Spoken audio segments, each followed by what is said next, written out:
Price lord, hallelujah. ದೇವರ ನಾಮಕ್ಕೆ ಸ್ತೋತ್ರವಾಗಲಿ. ಪ್ರಾರ್ಥನೆ ಮಾಡಿಕೊಳ್ಳೋಣ. ಸರ್ವ ಸೃಷ್ಟಿಕರ್ತನ ತಂದೆಯ ದೇವರೇ, ಮಗನ ದೇವರೇ, ಪರಿಶುದ್ಧಾತ್ಮನೇ, ನಿಮ್ಮ ನಾಮಕ್ಕೆ ಸ್ತೋತ್ರ ಸ್ವಾಮಿ. ಈ ದಿವಸವು ಈ ಸಮಯವು ಕೂಡ ನಿಮ್ಮಿಂದ ನೇಮಕವಾದಂತಹ ದಿವಸ ಸಮಯವಾಗಿದೆ. ಅದಕ್ಕಾಗಿ ಸ್ತೋತ್ರ. ಈ ದಿವಸದ ಸಂದೇಶದ ಭಾಗವನ್ನು ಹೇರಳವಾಗಿ ಆಶೀರ್ವದಿಸಲಿ. ನಿಮ್ಮ ಪವಿತ್ರ ಆತ್ಮರ ಮೂಲಕ ಸಹಾಯ ಮಾಡುವುದಕ್ಕಾಗಿ ಸ್ತೋತ್ರ. ನಿಮ್ಮ ಪ್ರೀತಿ ಸಹಾಯ ಇಲ್ಲದೆ ಏನು ಮಾಡಲು ಸಾಧ್ಯವಿಲ್ಲ. ನಿಮ್ಮೆಲ್ಲ ಉಪಕಾರಗಳಿಗಾಗಿ, ಪ್ರೀತಿಗಾಗಿ ಕೃತಜ್ಞತಾ ವಂದನೆಗಳು.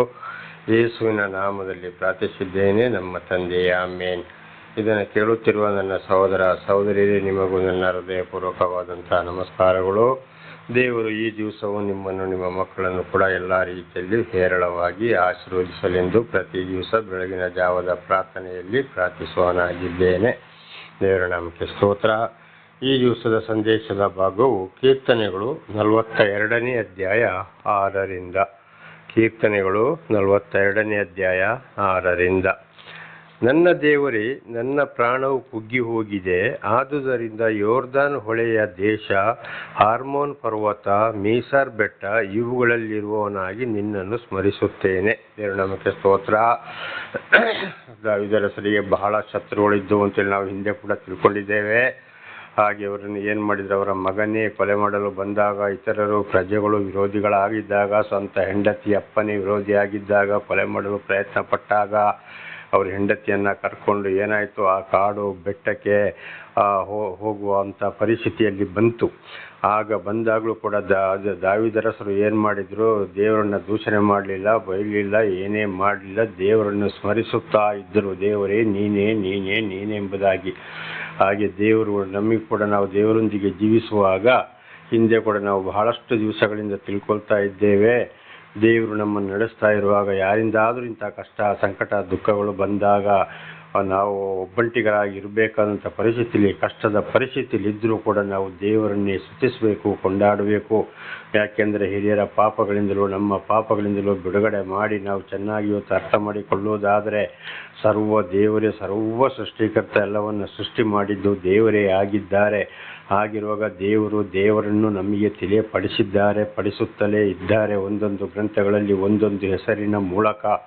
ಆಗ ನಾವು ಏನು ಮಾಡಬೇಕು, ದೇವರನ್ನೇ ಸ್ಮರಿಸಬೇಕು. ಎಂಥ ಕಷ್ಟ, ಸಂಕಟ, ದುಃಖಗಳು ಬಂದರೂ ಕೂಡ ದೇವರೊಂದು ಮಾತನ್ನು ಹೇಳಿದರೆ, ದೇವಮಾನವರ ಜೊತೆಯಲ್ಲಿ ಬೈಬಲಿನಲ್ಲಿ ದೇವರನ್ನು, ಕ್ರಿಸ್ತನನ್ನು ಹಿಂಬಾಲಿಸುವವರಿಗೆ ಲೋಕದಲ್ಲಿ ಬಹಳ ಕಷ್ಟ, ಸಂಕಟ, ದುಃಖಗಳು ಇವೆ ಅಂತೇಳಿ ಇನ್ನೊಂದು ಕಡೆಗೆ ದೇವರೇ ಸ್ವತಃ ಹೇಳಿದರೆ, ದೇವರಾದುಕೊಂಡ ಒಂದು ಮನುಷ್ಯನ ಮುಖಾಂತರ, ನೀವು ಈ ಲೋಕದವರಲ್ಲ, ನೀವು ಪರಲೋಕದವರು. ಆದ್ದರಿಂದ ನಿಮಗೆ ಈ ಲೋಕದಲ್ಲಿ ಬಹಳ ಕಷ್ಟ ಇದೆ.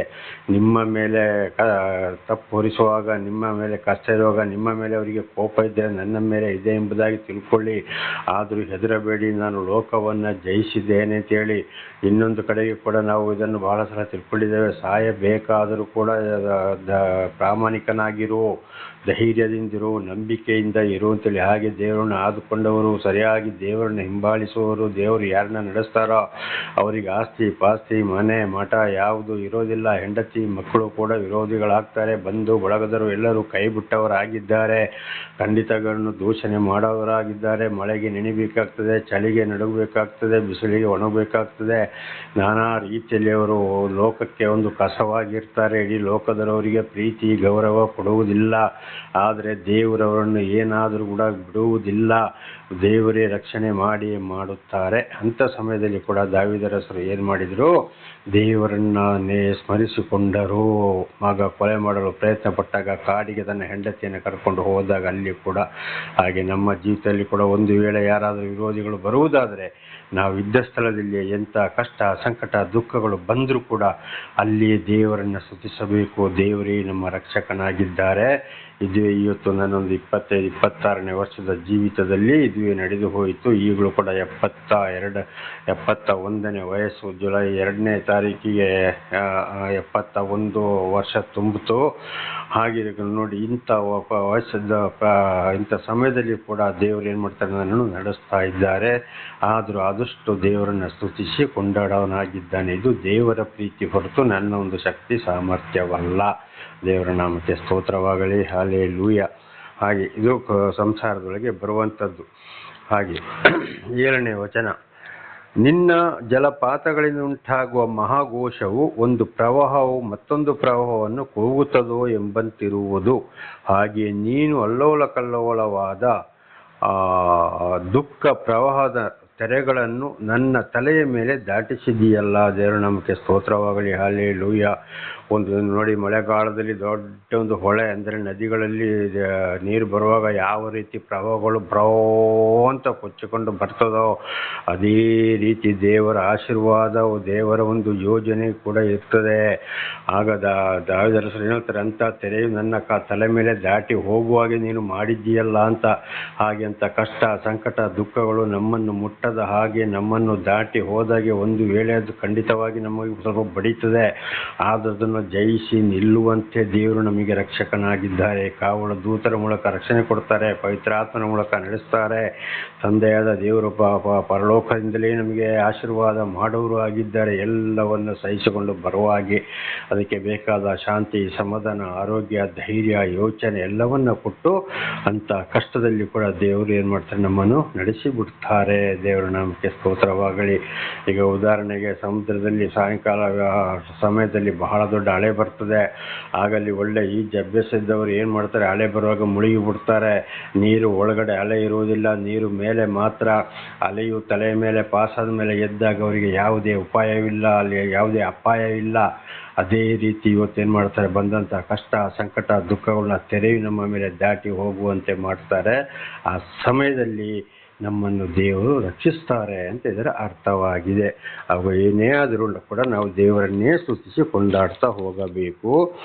ಆ ಕಡೆ ಪ್ರಪಂಚ ಬೇಕು, ಈ ಕಡೆ ದೇವರ ಆಶೀರ್ವಾದನೂ ಬೇಕು, ಆ ಕಡೆ ದೆವ್ವನೂ ಬೇಕು, ಈ ಕಡೆ ದೇವರು ಬೇಕಂದ್ರೆ ಖಂಡಿತವಾಗಿ ಆ ಪ್ರವಾಹ ಕೊಚ್ಚಿ ಹೋಗೋದ್ರಲ್ಲಿ ಸಂಶಯವೇ ಇಲ್ಲ. ದೇವರ ನಮಗೆ ಸ್ತೋತ್ರ. 8ನೇ ವಚನ.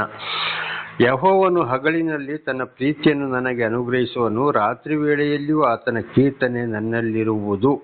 ನನ್ನ ಜೀವಧಾರಕನಾದ ದೇವರನ್ನು ಪ್ರಾರ್ಥಿಸುವೆನು. ನೋಡಿ, ಯೆಹೋವನು ಹಗಲಿನಲ್ಲಿ ತನ್ನ ಪ್ರೀತಿಯನ್ನು ನನಗೆ ಅನುಗ್ರಹಿಸುವನು. ಹೇಗೆ ಅನುಗ್ರಹಿಸ್ತಾನೆ?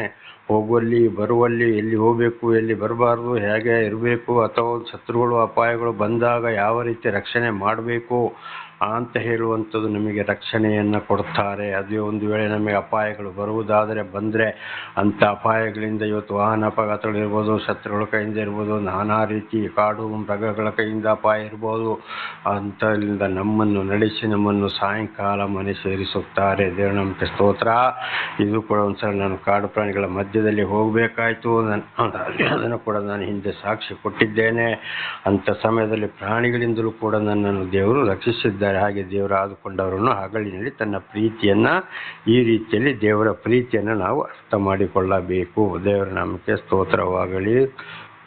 ಹಲ್ಲೆಲೂಯಾ. ರಾತ್ರಿ ವೇಳೆಯಲ್ಲಿಯೂ ಆತನ ಕೀರ್ತನೆ ನನ್ನಲ್ಲಿರುವುದು.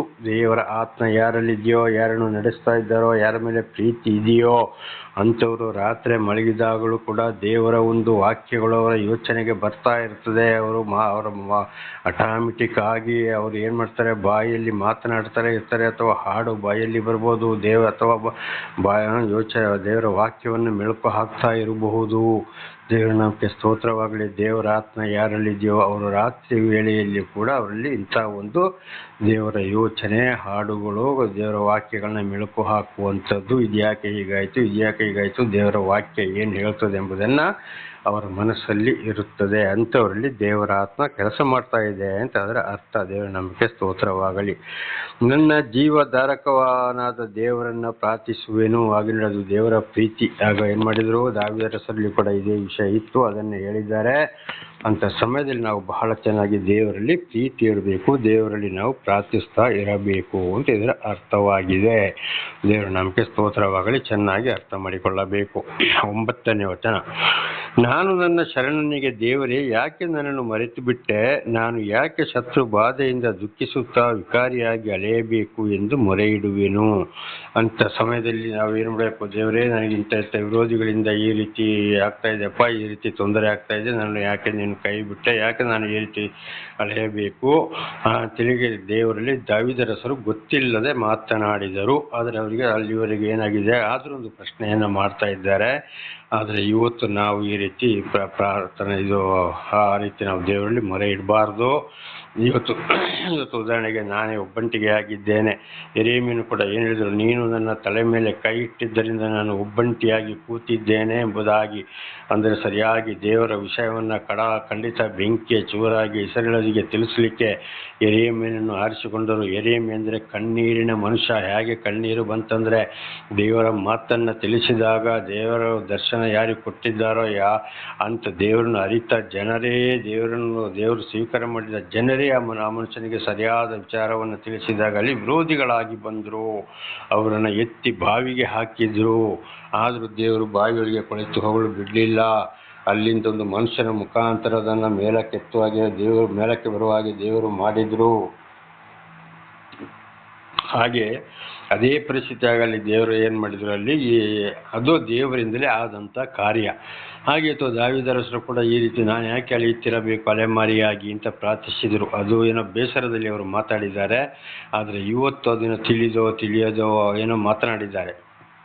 ಆದರೆ ಇವತ್ತು ನಮಗೆ ತಿಳಿಯಪಡಿಸ್ತಾ ಇದ್ದಾರೆ, ಒಂದು ವೇಳೆ ನಾವು ಒಬ್ಬಂಟಿಗೆ ಆಗ್ಬಹುದು, ಹೆಂಡತಿಯಿಂದ ವಿರೋಧ, ಮಕ್ಕಳಿಂದ ವಿರೋಧ, ಅತ್ತೆಯಿಂದ ವಿರೋಧ, ಸೊಸೆಯಿಂದ ವಿರೋಧ, ಅಣ್ಣ ತಮ್ಮಂದಿರಿಂದ, ಬಂಧು ಬಳಗದಿಂದ, ಇತರವರಿಂದ ಇದ್ದಾಗೆ ಕಂಡಾಗೆ ನ್ಯಾಯವನ್ನು ಮಾತನಾಡುವಾಗ ನಿಲ್ಲುತ್ತದೆ, ವಿರೋಧಿಯಾಗಿ ಬಂದೇ ಬರುತ್ತದೆ. ಅದಕ್ಕೆ ಮೀಕ ಪ್ರವಾದಿ ಕೂಡ ಹೇಳಿದ್ದು, ನಿನ್ನ ಆಪ್ತರನ್ನು ನಂಬಬೇಡ, ನಿನ್ನ ಮಿತ್ರರನ್ನು ನಂಬಬೇಡ, ನಿನ್ನ ಎದೆಗೆ ಹೊರಗುವಳನ್ನು ನಂಬಬೇಡ, ಒಬ್ಬನಿಗೆ ಅವನ ಮನೆಯವರೇ ಕಡುವೈರಿಗಳಾಗುವರು ಅಂತೇಳಿ ಹೊಸ ಒಡಂಬಡಿಕೆಯಲ್ಲಿ ಕೂಡ ಮತ್ತಾಯ 10ನೇ ಅಧ್ಯಾಯ 35ರಿಂದ 40ರವರೆಗೆ ಅದನ್ನೇ ಯೇಸುಸ್ವಾಮಿ ತಿಳಿಸಿದ್ದಾರೆ. ಮತ್ತಾಯ 10ರಲ್ಲಿ ಮತ್ತು 19ರಲ್ಲಿ, ಲೋಕ 12-14 ಅಧ್ಯಾಯದಲ್ಲಿ ಕೂಡ ಇದುವೇ ಇದೆ. ದೇವರ ನಮಗೆ ಸ್ತೋತ್ರವಾಗಲಿ. ದೇವರು ಯಾರನ್ನು ಸರಿಯಾಗಿ ಆರಿಸಿಕೊಳ್ತಾರೋ ಅವರಿಗೆ ಅವರ ಬಂಧುಗಳೇ, ಮನೆಯವರೇ ವೈರಿಗಳಾಗ್ತಾರೆ. ಅಲೆಮಾರಿಯಾಗಿ ತಿರುಗಾಡಬೇಕಾಗ್ತದೆ.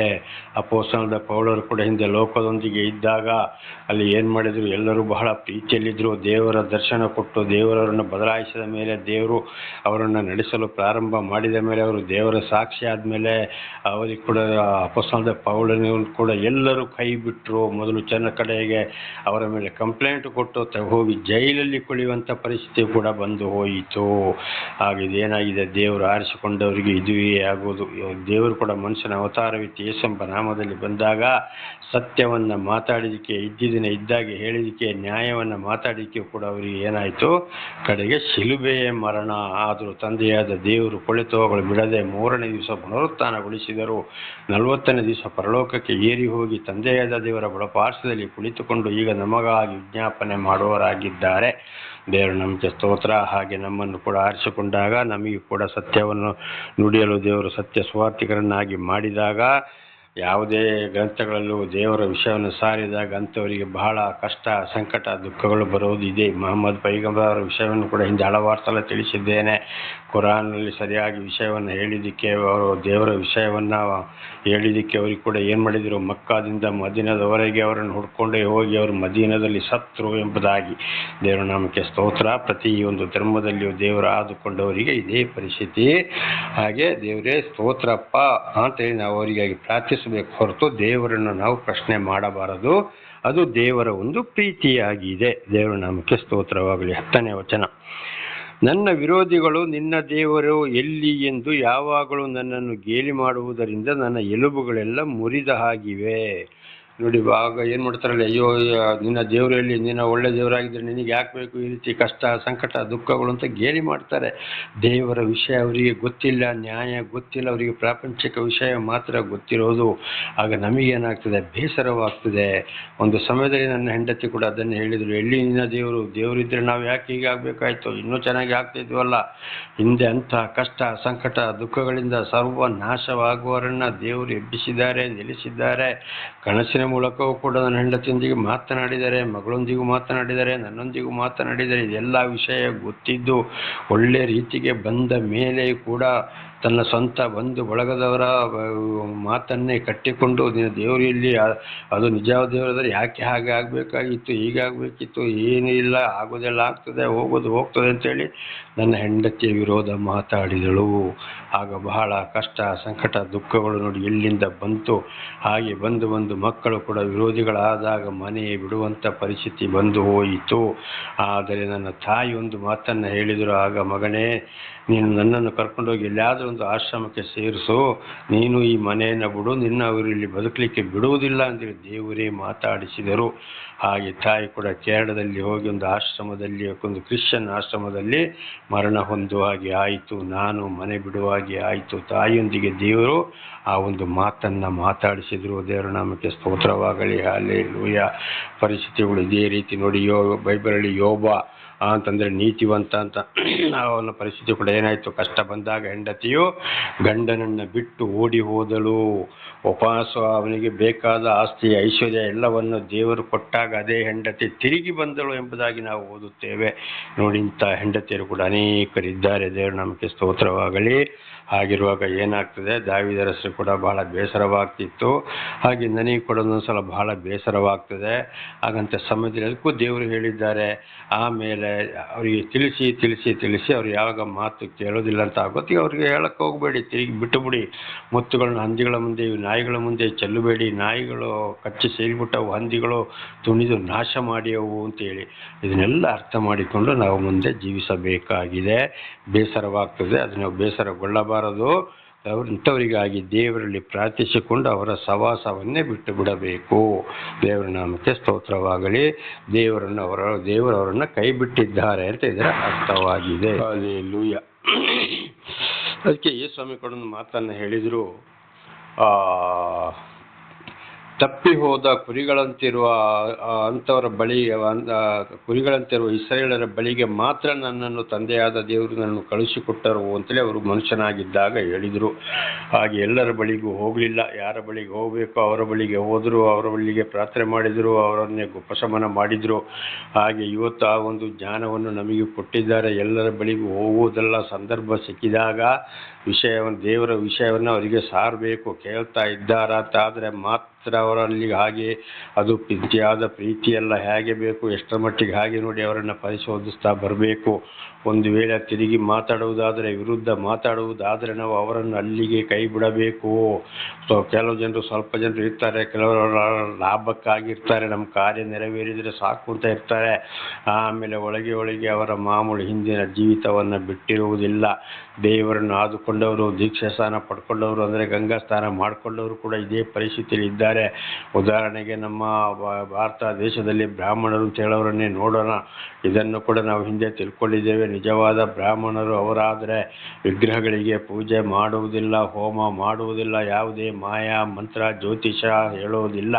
ಆದರೆ ಇವತ್ತು ಅವರು ಏನು ಮಾಡ್ತಾ ಇದ್ದಾರೆ, ಇದು ಬಹಳ ಚೆನ್ನಾಗಿ, ನಿಜವಾಗಿಯೂ ದೇವರು ಇವರನ್ನು ಕರೆದಿಲ್ಲ, ಇವರ ಆಯ್ಕೆ ಆಗಲಿಲ್ಲ, ಹೊಟ್ಟೆ ತುಂಬಿಸ್ಲಿಕ್ಕಾಗಿ ಓಡಿ ಓಡಿ ಬಂದಿದ್ದಾರೆ. ಇದನ್ನು ಹಿಂದೆ ಕೂಡ ನಾವು ತಿಳ್ಕೊಂಡಿದ್ದೇವೆ. ಸ್ವತಃ ಒಂದು ಬ್ರಾಹ್ಮಣರು ಕೂಡ ಇದನ್ನು ನಮಗೆ ತಿಳಿಯಪಡಿಸಿದ್ದಾರೆ. ಹಾಗಿರುವಾಗ ಈ ಜನರು ಈ ರೀತಿ ಮಾಡುವಾಗ ದಾವೀದರಸರು ಅದನ್ನು ಹೇಳಿದ್ದಾರೆ, ನನ್ನ ಎಲುಬುಗಳು ಮುಂದೆ ಮುರಿದ ಹಾಗಿವೆ. ಬಹಳ ಬೇಸರಪಟ್ಟರು. ಹಾಗೆ ನಮಗೂ ಬೇಸರ ಆಗ್ತದೆ. ಆದರೆ ನಾವು ಬೇಸರ ಪಡೋ ಅವಶ್ಯಕತೆ ಇಲ್ಲ. ಅಂಥವ್ರನ್ನ ಆಮೇಲೆ ದೂರ ನಿಲ್ಲಿಸಿಬಿಡಬೇಕು.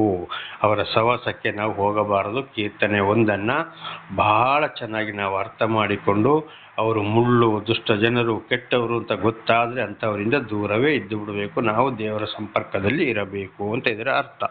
11ನೇ ವಚನ, ನನ್ನ ಮನವೇ, ನೀನು ಕುಗ್ಗಿ ಹೋಗಿರುವುದೇನು, ನೀ ಹೀಗೆ ವ್ಯಥಪಡುವುದೇಕೆ?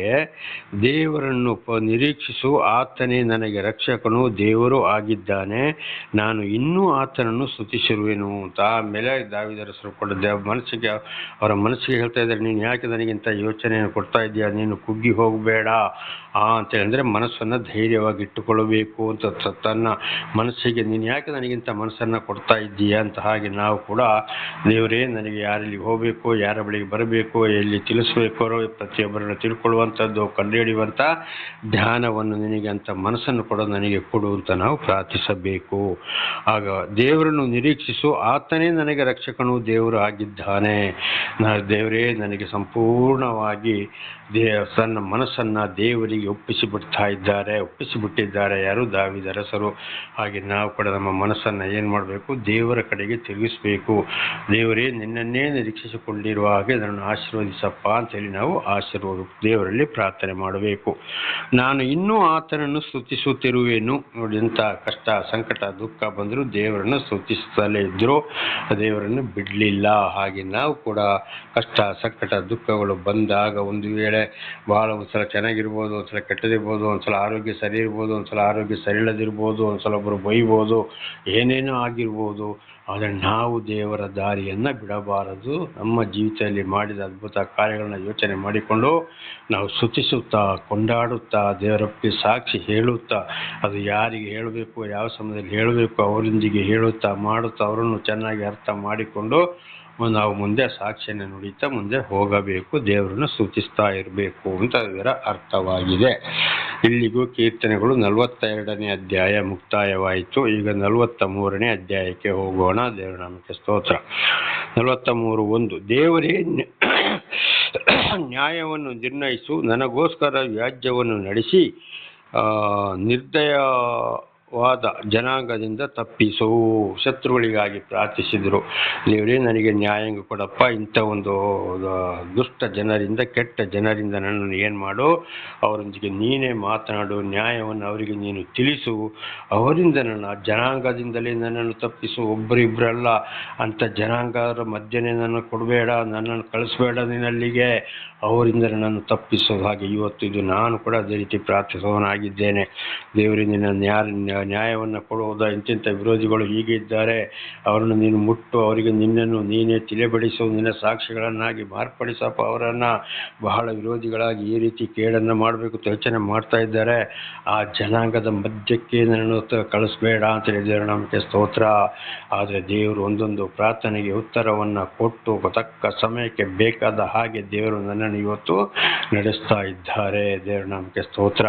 ಹಾಗೆ ದೇವರು ಕೂಡ, ದೇವರು ಆರಿಸಿಕೊಂಡವರನ್ನು ಏನು ಮಾಡಿದರು, ಯೇಸುಸ್ವಾಮಿ ಕೂಡ ಜಬಲನು ನಫ್ತಾಲಿಮ್ ಎಂಬ ಅದರಲ್ಲಿ ಅಲ್ಲಿ ಬಹಳ ಪಾಪಮಯ ತುಂಬಿದ ಊರು, ಊರೆಲ್ಲ ಜನಗಳಾಗಿದ್ದರು. ಅವರ ಮಧ್ಯದಲ್ಲೇ ಹೋಗಿ ಮನೆ ಮಾಡಿಕೊಂಡು ಇದ್ದು ಅವರಿಗೆ ಪರಲೋಕದ ವಿಷಯವನ್ನು ತಿಳಿಸ್ತಾ ಬಂದರು, ಪಾಪದಿಂದ ಬಿಡುಗಡೆ ಮಾಡ್ತಾ ಬಂದರು. ಹಾಗೆ ಇವತ್ತು ದೇವರು ಕೂಡ ಏನು ಮಾಡ್ತಾರೆ, ದೇವರನ್ನ ಆದುಕೊಂಡವರನ್ನು ಯಾರ ಮೇಲೆ ಪ್ರೀತಿ ಇದೆಯೋ ಅಂಥವ್ರಲ್ಲಿಗೆ, ಯಾವ ಊರ ಮೇಲೆ ಪ್ರೀತಿ ಇದೆಯೋ, ಯಾವ ಜನಾಂಗದ ಮೇಲೆ ಪ್ರೀತಿ ಇದೆಯೋ ಅಲ್ಲಿಗೆ ಕಳಿಸಿ ಅವರ ಮಧ್ಯದಲ್ಲಿ ಇರುವ ಹಾಗೆ ಮಾಡ್ತಾರೆ. ಅಲ್ಲಿ ಅವರು ಸತ್ಯ ಸುವಾರ್ತೆಯನ್ನು ಸಾರಲೇಬೇಕು. ಅದೇ ಪರಿಸ್ಥಿತಿ ಇವತ್ತು ನನ್ನದಾಗಿದೆ. ಆಗ ಅಲ್ಲಿ ಇರುವಂಥದ್ದು ಬಹಳ ಪಾಪ ತುಂಬಿದ ಜನಗಳಾಗಿದ್ದಾರೆ. ಇದು ಯೆರೆಮೀಯ ಮತ್ತು ಯೆಹೆಜ್ಕೇಲನ ಪುಸ್ತಕದಲ್ಲಿ ಕೂಡ ಅದೇ ಬರೆಯಲ್ಪಟ್ಟಿದೆ. ಹಾವು ಚೇಳುಗಳ ಮಧ್ಯೆ, ಮುಳ್ಳುಗಳ ಮಧ್ಯೆ ನೀನು ಜೀವಿಸಬೇಕಾಗಿದೆ. ಅಂದರೆ ಕೆಟ್ಟ ಜನರ ಮಧ್ಯದಲ್ಲಿ ನೀನು ಜೀವಿಸಬೇಕಾಗಿದೆ. ಅವರು ಬಹಳ ದುಷ್ಟರು, ಕೆಟ್ಟ ಸಂತಾನದವರು, ಕೆಟ್ಟ ಜಾತಿಯವರು, ದುಷ್ಟರು. ಆದರೂ ಅವರಿಗಿಂತಲೂ ನಿನ್ನನ್ನು ಬಹಳ ಗರ್ವಿಷ್ಠನಾಗಿ ಹಣೆಯನ್ನು ವಜ್ರದಾಗಿ ಕಠಿಣಪಡಿಸ್ತೇನೆ, ಹೆದರಬೇಡ, ನಾನೇ ನಿನ್ನೊಂದಿಗಿರುವೇನೋ, ಅವರ ಬಿರುನೋಟಕ್ಕೆ ನೀನು ಬೆಚ್ಚದಿರು ಎಂಬುದಾಗಿ ಅಲ್ಲಿ ಹೋಗಿ ಅವರ ಮಧ್ಯದಲ್ಲಿ ಜೀವಿಸಿ. ಯಾಕೆಂದರೆ ಅಂಥವರಿಗೆ ದೇವರ ವಿಷಯವನ್ನು ತಿಳಿಸುವುದಕ್ಕೆ ಅಲ್ಲಿ ಕಳಿಸೋದಾಗ ಅವರಿಂದ ವಿರೋಧ ಬರುವಂಥದ್ದು. ಒಳ್ಳೆ ಜನರೇ ಇರುವಲ್ಲಿಗೆ, ಒಳ್ಳೆಯವರು ಇರುವಾಗಲೇ ದೇವರು ಆದುಕೊಂಡವರನ್ನು ಕಳಿಸುವುದಿಲ್ಲ. ದೇವರೇ ಮನುಷ್ಯನ ಅವತಾರವೆತ್ತಿ ಬಂದಾಗಲೂ ಇದುವೇ ಆಗಿದ್ದು. ಹಾಗೆ ಇವತ್ತು ನನ್ನನ್ನು ದೇವರಂಥ ಒಂದು ಊರಲ್ಲಿಯೇ ನಿಲ್ಲಿಸಿದ್ದಾರೆ, ಅಂಥ ಸ್ಥಳದಲ್ಲಿಯೇ ನಿಲ್ಲಿಸಿದ್ದಾರೆ, ಅಂಥ ಜನರ ಮಧ್ಯದಲ್ಲೇ ಈಗ ನಾನು ಜೀವಿಸುವಂಥದ್ದು. ಹಾವು ಮುಳ್ಳು ಚೇಳುಗಳಾಗಿರುವ ಜನಗಳು ನಿಂದಿಸ್ತಾರೆ, ಮಾತಾಡ್ತಾರೆ, ಏನೇನೋ ಮಾಡ್ತಾರೆ, ಹಿಂದುಗಳಿಂದ ಏನೇ ಮಾತಾಡಿದ್ರು ಎದುರು ನಿಂತು ಮಾತಾಡೋಕ್ಕಾಗೋದಿಲ್ಲ, ಧೈರ್ಯ ಬರ್ತಾ ಇಲ್ಲ. ಅಯ್ಯೋ ಏನು ಮಾತಾಡ್ತಾನಪ್ಪ, ಮಾತಿಗೆ ಉತ್ತರ ಕೊಡಲಿಕ್ಕೆ ಆಗೋದಿಲ್ಲ, ಯಾವುದಕ್ಕೂ ಹೆದರೋದಿಲ್ಲ, ಒಬ್ಬಂಟಿಗನಾಗಿ ಇದ್ದಾನೆ, ಎಷ್ಟು ಧೈರ್ಯದಲ್ಲಿ ಇದ್ದಾನೆ ಅಂತ ಈ ವಿಷಯವನ್ನು ಜನರು ಮಾತನಾಡುತ್ತಲೇ ಇದ್ದಾರೆ. ಈಗ ನಾನು ಇರುವಂಥ ಊರಲ್ಲಿ ಕೂಡ ದೇವರ ನಾಮಕ್ಕೆ ಸ್ತೋತ್ರವಾಗಲಿ. ಆಗ ಅಲ್ಲಿ ಏನಾದರೂ ಹಾಗೆ ಬಂದಾಗ ನಾವು ಅವರಿಗಾಗಿ ಈ ರೀತಿ ಪ್ರಾರ್ಥಿಸಬೇಕು. ಹೇಗೆ, ದೇವರೇ ನ್ಯಾಯವನ್ನು ನಿರ್ಣಯಿಸು, ನನಗೋಸ್ಕರ ವ್ಯಾಜ್ಯವನ್ನು ನಡೆಸಿ ನಿರ್ದಯವಾದ ಜನಾಂಗದಿಂದ, ಕಠಿಣ ಜನಗಳಿಂದ ತಪ್ಪಿಸಪ್ಪ ಅಂತೇಳಿ. ಆದರೆ ದೇವರ ಚಿತ್ತ ಕಡೆ ನಾವು ಹೇಳಬೇಕು. ಆದರೂ ದೇವರಿಗೆ ಹೇಳಬೇಕು, ದೇವರೇ ನಿನ್ನ ಚಿತ್ತದಂತೆ ನೆರವೇರಲಿ. ನೋಡಿ, ಯೇಸುಸ್ವಾಮಿ ಕೂಡ ಶಿಲುಬೆಗೆ ಏರಿಸುವ ದಿವಸ ಬೆಳಿಗ್ಗೆ ಗೆತ್ಸೆಮನೆ ತೋಪಿನಲ್ಲಿ ಹೋಗಿ ಏನು ಪ್ರಾರ್ಥಿಸಿದರು, ದೇವರೇ ಈ ನಿನ್ನ ಚಿತ್ತವಾದರೆ ಈ ಕಷ್ಟದ ಕೊಡವು ನನ್ನಿಂದ ತೊಲಗಿಸು, ಆದರೂ ನಿನ್ನ ಚಿತ್ತದಂತೆ ನೆರವೇರಲಿ. ಆದರೆ ನಾನು ಈ ಬಡ್ತ ಶಿಲುಬೆಯ ಮರಣವನ್ನು ಸಹಿಸಲೇಬೇಕು ಅಂತ, ಅದನ್ನು ಅನುಭವಿಸಲೇಬೇಕು ಅಂತ ನಿನ್ನ ಚಿತ್ತವಾದರೆ ಹಾಗೇ ಆಗಲಿ, ಇಲ್ಲದ್ರೆ ತಪ್ಪಿಸಪ್ಪ ಅಂತೇಳಿ. ಹಾಗೆ ನಾವು ಕೂಡ ದೇವರೇ ಈ ರೀತಿ ಕಷ್ಟ ಸಂಕಟ ದುಃಖಗಳು ಇವೆ, ಇಂಥವ್ರು ಹೀಗೆ ಮಾಡ್ತಾರೆ ಹೀಗೆ ಆಗ್ತಾರೆ ಹೀಗೆ ಮಾಡ್ತಾ ಇದ್ದಾರೆ, ನನಗೆ ನ್ಯಾಯವನ್ನು ನೀನು ತೀರಿಸಪ್ಪ, ಅವರೊಂದಿಗೆ ನೀನು ಮುಟ್ಟು ಅವರನ್ನು ಸಾಕ್ಷಿಗಳನ್ನಾಗಿ ಮಾಡು, ಆ ಜನಾಂಗದಿಂದ ನಮ್ಮನ್ನು ತಪ್ಪಿಸು. ಒಂದು ವೇಳೆ ಅವರ ಮಧ್ಯದಲ್ಲಿ ನಾವು ಹೀಗೆ ಇರಬೇಕು ಅಂತ ಆದರೆ, ನಿನ್ನ ವಾರ್ತೆಯನ್ನು ಅವರಿಗೆ ಮುಟ್ಟಿಸಬೇಕು ಅಂತ ಆದರೆ ನಿನ್ನ ಚಿತ್ತದಂತೆ ನೆರವೇರಿಸು ಅಂತ ನಾವು ಪ್ರಾರ್ಥಿಸಬೇಕು. ಈಗ ನಾನಿರೋ ಊರಿನಲ್ಲಿ ಬಹಳ ಸಲ ಕಷ್ಟ ಸಂಕಟ ದುಃಖ ಕಣ್ಣೀರಿನಿಂದ ಎಷ್ಟೋ ಸಲ ನಾನು ಪ್ರಾರ್ಥಿಸಿದ್ದೇನೆ, ದೇವರೇ ಯಾಕಪ್ಪ, ಯಾಕೆ ನನ್ನನ್ನು ಬೇರೆ ಕಡೆ ಕಳಿಸು ಅಂತೇಳಿ. ಆದರೂ ಮಾತಾಡಿದ ದೇವರೇ ಬೇಸರಗೊಳ್ಳಬೇಡ, ಆದರೂ ನಿನ್ನ ಪ್ರೀತಿ ಏನಿದೆಯೋ, ಇನ್ನು ಎಷ್ಟು ದಿವಸ ಇರಬೇಕೋ, ಎಷ್ಟು ಮಾತಾಡಬೇಕೋ, ಯಾರೊಂದಿಗೆ ಮಾತನಾಡಬೇಕೋ ಆಶೀರ್ವದಿಸಪ್ಪ, ಅದಕ್ಕೆ ಬೇಕಾದ ಶಾಂತಿ ಸಮಾಧಾನ ಆರೋಗ್ಯ ವಿಷಯವಾದ ಜ್ಞಾನವನ್ನು ಕೊಡಿಸು ಅಂಥೇಳಿ ನಾನು ದೇವರಲ್ಲಿ ಇವತ್ತು ಕೂಡ ಪ್ರಾರ್ಥಿಸುವನಾಗಿದ್ದೇನೆ. ಆದರೆ ಈಗ ಬರ್ತಾ ಗೊತ್ತಾದ ಈಗ ಅದಕ್ಕಾಗಿ ಪ್ರಾರ್ಥಿಸುವುದಿಲ್ಲ. ದೇವರೇ ನಿನ್ನ ಪ್ರೀತಿಯನ್ನು ನಡೆಸಪ್ಪ ಅಂತ ಎಲ್ಲ ಸಂಪೂರ್ಣವಾಗಿ ದೇವರಿಗೆ ವಹಿಸಿಬಿಟ್ಟಿದ್ದೇನೆ. ದೇವರ ನಾಮಕ್ಕೆ ಸ್ತೋತ್ರವಾಗಲಿ. ಹಲ್ಲೆಲೂಯಾ. ಅದು ಕೂಡ ಒಂದು ದೇವರ ಪ್ರೀತಿ. ಕೆಲವರು ಏನು ಮಾಡ್ತಾರೆ, ಒಳ್ಳೆಯವರೇ ಬೇಕು, ಒಳ್ಳೆ ಮಧ್ಯದಲ್ಲೇ ಬೇಕು, ಒಳ್ಳೆ ವಿದ್ಯಾವಂತರೇ ಬೇಕು, ಒಳ್ಳೆ ಜಾತಿಯವರೇ ಬೇಕು, ಅವರೇ ಬೇಕು, ಇವರೇ ಬೇಕು ಆಗಲೇಬಾರದು. ದೇವರು ಆದುಕೊಂಡವರನ್ನು ದೇವರು ಕಳಿಸುವುದು ಇಂಥ ಒಂದು ದುಷ್ಟ ಕೆಟ್ಟ ಜನಾಂಗಗಳ ಮಧ್ಯಕ್ಕೇ ದೇವರು ಆದುಕೊಂಡವರನ್ನು ದೇವರು ಕಳಿಸುವಂಥದ್ದು. ದೇವರ ನಾಮಕ್ಕೆ ಸ್ತೋತ್ರವಾಗಲಿ. ದುರಾಚಾರಗಳಾದ ಮೋಸಗಾರರಿಂದ ನನ್ನನ್ನು ಬಿಡಿಸು ಅಂತ ಕೂಡ ದಾವೀದರಸರು ಪ್ರಾರ್ಥಿಸಿದರು. ಮೋಸಗಾರರ ಮಧ್ಯದಲ್ಲಿ, ಆ ಕೆಡುಕರ ಮಧ್ಯದಲ್ಲಿ ಅವರಿಗೆ ದೇವರ ವಿಷಯವನ್ನು ಸಾರಲಿಕ್ಕೆ ದಾವೀದರಸರನ್ನು ಕಳಿಸಿದ್ರು. ಅವರಿಂದ ನನ್ನ ಬಿಡಿಸಪ್ಪ ಅಂತೇಳಿ. ಹಾಗೆ ನಾವು ಕೂಡ ಏನು ಮಾಡಬೇಕು, ಗೊತ್ತಾದ ಮೇಲೆ ನಾವು ಈಗ ನಾನು ಆ ರೀತಿ ಈಗ ಹಿಂದೆ ಮಾತಾಡಿದ ಹಾಗೆ ನಾನು ಬಿಡಿಸಪ್ಪ ಅಂತ ಹೇಳೋಕ್ಕಾಗೋದಿಲ್ಲ. ನೋಡಿ ಹೀಗಿದೆ, ನಿನ್ನ ಚಿತ್ತದಂತೆ ನನಗೆ ಬೇಕಾದ ವಿಶೇಷವಾದ ಜ್ಞಾನ, ಯಾರೊಂದಿಗೆ ಯಾರ ಸಮಯದಲ್ಲಿ ಹೇಗೆ ಮಾತಾಡಬೇಕು ಆಶೀರ್ವದಿಸುವು, ವಿಶೇಷವಾದ ಜ್ಞಾನವನ್ನು ಕೊಟ್ಟು ನಡೆಸು ಎಂಬುದಾಗಿ ದೇವರಲ್ಲಿ ಪ್ರಾರ್ಥಿಸುವನಾಗಿದ್ದೇನೆ. ಇದು ನಿಜವಾಗಲೂ ದೇವರು ಆದುಕೊಂಡವರಿಗೆ ಬರುವಂಥ ಕಷ್ಟ ಸಂಕಟ ದುಃಖಗಳು. ದೇವರ ನಾಮಕ್ಕೆ ಸ್ತೋತ್ರ. 43:2 ದೇವರೇ ನೀನು ನನಗೆ ದುರ್ಗ ಸ್ಥಾನವಲ್ಲವೇ, ಯಾಕೆ ನನ್ನನ್ನು ತಳ್ಳಿಬಿಟ್ಟೆ, ನಾನು ಯಾಕೆ ಶತ್ರು ಬಾಧೆಯಿಂದ ದುಃಖಿಸುತ್ತಾ ವಿಕಾರಿಯಾಗಿ ಅಳೆಯಬೇಕು. ಮತ್ತೊಂದು ಅದನ್ನು ಹೇಳ್ತಾರೆ, ದೇವರೇ ನೀನು ನನಗೆ ದುರ್ಗಸ್ಥಾನವಲ್ಲವೇ, ಯಾಕೆ ನಾನು ತಳ್ಳಿಬಿಟ್ಟೆ, ಸರ್ವ ಸೃಷ್ಟಿಕರ್ತನಾದ ದೇವರು ನೀನೇ ರಕ್ಷಕನು, ನೀನು ಯಾಕೆ ನನ್ನನ್ನು ತಳ್ಳಿಬಿಟ್ಟಿದ್ದೀಯಾ ಅಂತೇಳಿ. ಆದರೆ ಅವರು ಕೂಡ ಮತ್ತು ಬೇಸರದಲ್ಲಿ ಪ್ರಾರ್ಥಿಸಿದ್ರು. ಆದರೆ ಇವತ್ತು ನಾವು ಹಾಗೆ ಪ್ರಾರ್ಥಿಸಬಾರ್ದು. ಈಗ ದೇವರು ಚೆನ್ನಾಗಿ ನಮಗೆ ಪಡಿಸುತ್ತಲೇ ಇದ್ದಾರೆ. ದೇವರೇ ನನ್ನ ಬಗ್ಗೆ ನಿನ್ನ ಪ್ರೀತಿ ಏನಿದೆಯೋ ಅದರಂತೆ ನೀನು ನಡೆಸಪ್ಪ, ನನ್ನ ಪ್ರಾಣ ಹೋದರೂ ಬದುಕಿದರೂ ಸತ್ರು ನಿನಗಾಗಿಯೇ ಎಂಬುದಾಗಿ ಧೈರ್ಯದಿಂದ ನಾವು ನಿಲ್ಲಬೇಕಾಗಿದೆ.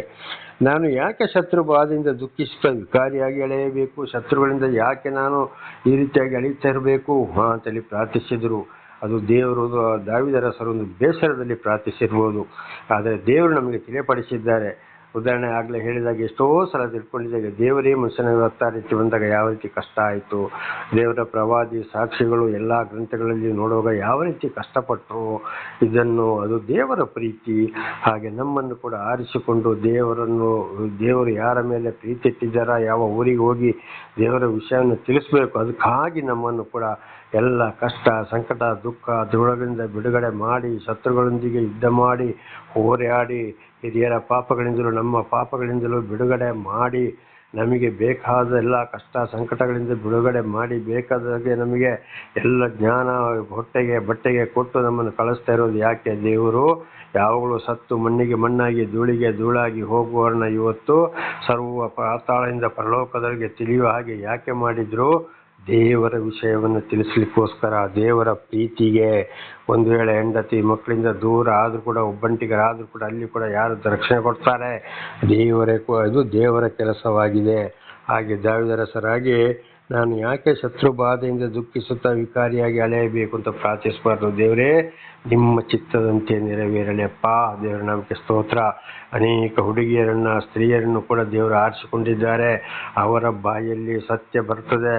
ಈಗ ನಾನಿರುವ ಸ್ಥಳದಿಂದ ಸ್ವಲ್ಪ ದೂರದಲ್ಲಿ ಒಂದು ಸಹೋದರಿ ಇದ್ದಾರೆ. ಅವರು ಕೂಡ ಸ್ವಂತ ತಂಗಿಗೆ ಪ್ರಶ್ನೆ ಮಾಡ್ತಾ ಇದ್ದಾರೆ, ನೀವು ದೇವರ ಸೇವಕರುಗಳು ಅಂತೇಳಿ ಏನು ಮಾಡ್ತಾ ಇದ್ದೀರಾ?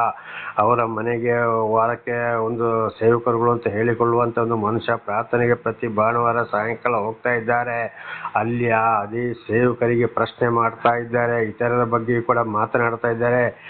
ಸೇವಕರುಗಳ ಅವರ ಸ್ವಂತ ತಂಗಿಗಡನಿಗೂ ಬೇರೆ ಸೇವಕರುಗಳಿಗೂ ಅಲ್ಲಿ ಆ ಸಹೋದರಿಯ ಮಾತಿಗೆ ಉತ್ತರ ಕೊಡಲೇ ಸಾಧ್ಯವಾಗ್ತಾ ಇಲ್ಲ, ಬೇಸರ ವ್ಯಕ್ತಪಡಿಸ್ತಾ ಇದ್ದಾರೆ. ನೋಡಿ, ಆ ಸಹೋದರಿ ಕೂಡ ಇವತ್ತು ನಾನಾ ರೀತಿ ರೋಗ ರುಜಿನಗಳಿಂದ ನರಳಾಡ್ತಾ ಇದ್ದಾರೆ. ಆದರೂ ಬಾಯಿಯಲ್ಲಿ ಸತ್ಯವಾರ್ತೆ ಬರ್ತಾ ಇದೆ. ದೇವರ ನಮಗೆ ಸ್ತೋತ್ರವಾಗಲಿ, ಹಲ್ಲೆಲೂಯಾ. ಹಾಗೆ ಕೆಲವೊಂದು ಸ್ತ್ರೀಯರನ್ನು ಮಾತ್ರ ದೇವರು ಆರಿಸಿಕೊಳ್ತಾರೆ. ಇಲ್ಲಿಯೋ ಒಬ್ಬೊಬ್ಬರನ್ನ ಇವತ್ತು ಸೇವಕರುಗಳಿಗೆ ಕೂಡ ಉತ್ತರ ಕೊಡೋಕ್ಕೆ ಅಲ್ಲಿ ಆಗ್ತಾ ಇಲ್ಲ. ಹಾಗಿದೆ ನಾವು ಏನು ಮಾಡಬೇಕು? ಅದು ದೇವರ ಒಂದು ಪ್ರೀತಿ ಅಂತ ಹೇಳಬೇಕು. ನಾನು ಯಾಕೆ ಹೀಗೆ ಮಾಡಿದ್ದೀಯಪ್ಪ ಅಂತೇಳಿ ನಾವು ದೇವರಿಗೆ ಪ್ರಶ್ನೆ ಮಾಡಲು ದಾವೀದರಸರಾಗಿ ಹೋಗಬಾರದು. 3ನೇ ವಚನ, ನಿನ್ನ ಸತ್ಯ ಪ್ರಸನ್ನತೆಗಳನ್ನು ದೂತರನ್ನು ಎಂಬಂತೆ ಕಳುಹಿಸು. ನೋಡಿ, ಯಾವ ರೀತಿ ದೇವರ ದೂತರು ಏನು ಮಾಡ್ತಾರೆ? ದೇವರ ಮಾತನ್ನು ಚಾಚು ತಪ್ಪದ ಕೆಲಸವನ್ನು ಮಾಡ್ತಾರೆ. ಹಾಗೆ ನಮ್ಮ ಬಗ್ಗೆ ಕೂಡ ದೇವರಿಗೊಂದು ಯೋಚನೆ ಇದೆ. ಹಾಗೆ ನಿನ್ನ ದೂತರಾಗಿ ನಮ್ಮನ್ನು ಮಾರ್ಪಡಿಸು, ನಿನ್ನ ಕೆಲಸವನ್ನು ನಿನ್ನ ಮಾತನ್ನು ಚಾಚು ತಪ್ಪದೆ ಮಾಡುವ ಹಾಗೆ ನೀನು ಪ್ರಾರ್ಥಿಸಬಹುದು. ದೂತರ ಹಾಗೆ ನಮ್ಮನ್ನು ಮಾರ್ಪಡಿಸುವುದಾಗಿ ನಾವು ಪ್ರಾರ್ಥಿಸಬೇಕು. ಅದೇ ರೀತಿಯಲ್ಲಿ ನಾವು ಜೀವಿಸಬೇಕು. ಅವೇ ನಿನ್ನ ಪರಿಶುದ್ಧ ಪರ್ವತಕ್ಕೆ ನನ್ನನ್ನು ಕರೆದುಕೊಂಡು ಹೋಗಿ ನಿನ್ನ ನಿವಾಸಕ್ಕೆ ಸೇರಿಸಲಿದೆ. ನಮಗೆ ಸ್ತೋತ್ರ. ನೀನು ನನಗೆ ಕೊಟ್ಟ ಕೆಲಸವನ್ನು ಜೀವಿತ ಕಾಲವೆಲ್ಲ ನೆರೆಸುವ ಹಾಗೆ ಸಾಯೋದಕ್ಕಿಂತ ಮೊದಲು ಪರಿಶುದ್ಧರಾಗಿ ಭೂಲೋಕದ ಜೀವನವನ್ನು ಅಂತ್ಯಗೊಳಿಸಿ ನಿನ್ನೊಂದಿಗೆ ನ್ಯಾಯ ತೀರ್ಪಿಗೆ ಬಂದು ಹೋಗುವಾಗ ನಿನ್ನೊಂದಿಗೆ ಪರಲೋಕಕ್ಕೆ ಬರಲು ಬೇಕಾದ ಪರಿಶುದ್ಧತೆ ನಡೆಸು. ನಿನ್ನ ದೂತರನ್ನು ಯಾವ ರೀತಿ ನೀನು ನಡೆಸಿದ್ದೀಯಾ, ಪರಿಶುದ್ಧರನ್ನಾಗಿ ಮಾಡಿದ್ದೀಯಾ, ಪರಲೋಕದಲ್ಲಿ ನಿನ್ನ ದೂತರನ್ನು ನಿನ್ನ ಕೆಲಸಕ್ಕೆ ನೇಮಿಸಿಕೊಂಡಿದ್ದೀಯೋ ಅದೇ ಪ್ರಕಾರ ನನ್ನನ್ನು ಕೂಡ ಆಶೀರ್ವದಿಸು ಎಂಬುದಾಗಿ ದಾವೀದರಸರು ಪ್ರಾರ್ಥಿಸಿದರು. ಹಾಗೆ ನಾವು ಕೂಡ ದೇವರಲ್ಲಿ ಪ್ರಾರ್ಥಿಸಬೇಕು. ಇವತ್ತು ನಿಜವಾಗಲೂ ನಾನೊಬ್ಬ ದೇವರ ದೂತನಾಗಿದ್ದೇನೆ, ಆದರೆ ನನ್ನ ಬಾಯಲ್ಲಿ ಸತ್ಯ ಸುವಾರ್ತೆ ಬರುವುದು, ಕೆಟ್ಟದನ್ನು ನೋಡಿ ಸಹಿಸಿಕೊಳ್ಳಲು ಸಾಧ್ಯವಿಲ್ಲ. ಇದ್ದಿದ್ದನ್ನು ಇದ್ದಾಗೆ ಕಂಡಿದ್ದನ್ನು ಕಂಡ ಹಾಗೆ ಮಾತನಾಡುವಂಥದ್ದು ಇದಾಗಿದೆ. ದೇವರ ದೂತ ಹೇಳಿದ ಮಾತುಗಳು ನೆರವೇರ್ತಲೇ ಇವೆ. ಅದಕ್ಕೆ ಒಬ್ಬೊಬ್ಬರು ಹೇಳ್ತಾರೆ, ನಿಮ್ಮ ಬಾಯಲ್ಲಿ ನುಡಿದ ಮೇಲೆ ಅದು ಹಾಗೆಯೇ ಆಗ್ತದೆ ಅಂತೆಂಬುದಾಗಿ. ಇದು ನನ್ನ ಜ್ಞಾನ, ನನ್ನ ಶಕ್ತಿಯಲ್ಲ. ಸರ್ವ ಸೃಷ್ಟಿಕರ್ತನಾದ ತಂದೆ, ಮಗ, ಪರಿಶುದ್ಧ ಆತ್ಮರ ದೇವರ ಆತ್ಮ ನನ್ನಲ್ಲಿ ಕೆಲಸ ಮಾಡ್ತಾ ಇರುವುದರಿಂದ ಈ ಒಂದು ದೇವರ ಕಾರ್ಯ ನನ್ನಲ್ಲಿ ನೆರವೇರುತ್ತಾ ಇದೆ. ಹಾಗೆ ನಾವು ದೇವರಲ್ಲಿ ನಿನ್ನ ದೂತರನ್ನಾಗಿ ಮಾರ್ಪಡಿಸಪ್ಪ ಅಂತೇಳಿ ನಾವು ದೇವರಲ್ಲಿ ಪ್ರಾರ್ಥಿಸಬೇಕು. ಇದು ನಾಳೆಗೂ ಮುಂದುವರಿಯುತ್ತದೆ. ಪ್ರಾರ್ಥನೆ ಮಾಡಿಕೊಳ್ಳೋಣ. ಸರ್ವ ಸೃಷ್ಟಿಕರ್ತನ ತಂದೆಯ ದೇವರೇ, ಮಗನಾದ ದೇವರೇ, ಪರಿಶುದ್ಧಾತ್ಮನೇ, ನಿಮ್ಮ ನಾಮಕ್ಕೆ ಸ್ತೋತ್ರ ಸ್ವಾಮಿ. ಇವತ್ತಿನ ಒಂದು ಸಂದೇಶವನ್ನು ಕೂಡ ನನ್ನ ಸಹೋದರಿ ನನ್ನ ಮೂಲಕ ನೀವು ತಿಳಿಯಪಡಿಸಿದ್ದಕ್ಕಾಗಿ ಸ್ತೋತ್ರ. ಅವರು ಚೆನ್ನಾಗಿ ಕೇಳಿ ತಿಳಿದು ನಿಮ್ಮ ವಾಕ್ಯಕ್ಕೆ ವಿಧೇಯರಾಗಿ ಜೀವಿಸಿ ನಿಮ್ಮನ್ನು ಅರ್ಥ ಮಾಡಿಕೊಂಡು ನಿಮ್ಮಿಂದ ಆಶೀರ್ವಾದವನ್ನು ಹೊಂದಿ ಅವರ ಮಕ್ಕಳನ್ನು ಅದೇ ಮಾರ್ಗದಲ್ಲಿ ನಡೆಸಿ ಅವರು ನಿಮ್ಮ ಚಿತ್ತಾನುಸಾರ ಇತರರಿಗೆ ಸಾಕ್ಷಿಗಳಾಗಿ ಜೀವಿಸುವಂತೆ ಮಾರ್ಪಡಿಸಲಿ. ಅದಕ್ಕೆ ಬೇಕಾದ ಶಾಂತಿ, ಸಮಾಧಾನ, ಆರೋಗ್ಯ, ವಿಶೇಷವಾದ ಜ್ಞಾನವನ್ನು ಕೊಟ್ಟವರಿಗೆ ಆಶೀರ್ವದಿಸಲಿ. ನಾನು ಕೂಡ ಹೆಚ್ಚೆಚ್ಚು ತಿಳಿದುಕೊಳ್ಳುವಂತೆ ನೀವು ಮಾಡ್ತಾ ಇರುವುದಕ್ಕಾಗಿ ನಿಮಗೆ ಸ್ತೋತ್ರ. ನನ್ನ ಕಾಲವಿಡೀ ಅಗ್ನಿ ಜ್ವಾಲೆಯಾಗಿ ಮಾರ್ಪಡುವಂತೆ ನಿಮ್ಮ ವಾಕ್ಯದಲ್ಲಿ ಸಾಕ್ಷಿಗಳಾಗುವಂತೆ ಆಶೀರ್ವದಿಸಲಿ. ನಿಮ್ಮೆಲ್ಲ ಪ್ರೀತಿಗಾಗಿ ಸ್ತೋತ್ರ. ಯೇಸುವಿನ ನಾಮದಲ್ಲಿ ಪ್ರಾರ್ಥಿಸಿದ್ದೇನೆ ನಮ್ಮ ತಂದೆ, ಆಮೇನ್. ಇದನ್ನು ಕೇಳುತ್ತಿರುವ ನನ್ನ ಸಹೋದರಿಯರೇ, ನಿಮಗೂ ನನ್ನ ಹೃದಯಪೂರ್ವಕವಾದಂಥ ಧನ್ಯವಾದಗಳು. ದೇವರು ನಿಮ್ಮನ್ನು, ನಿಮ್ಮ ಮಕ್ಕಳನ್ನು ಎಲ್ಲರನ್ನು ಹೇರಳವಾಗಿ ಆಶೀರ್ವದಿಸಿ.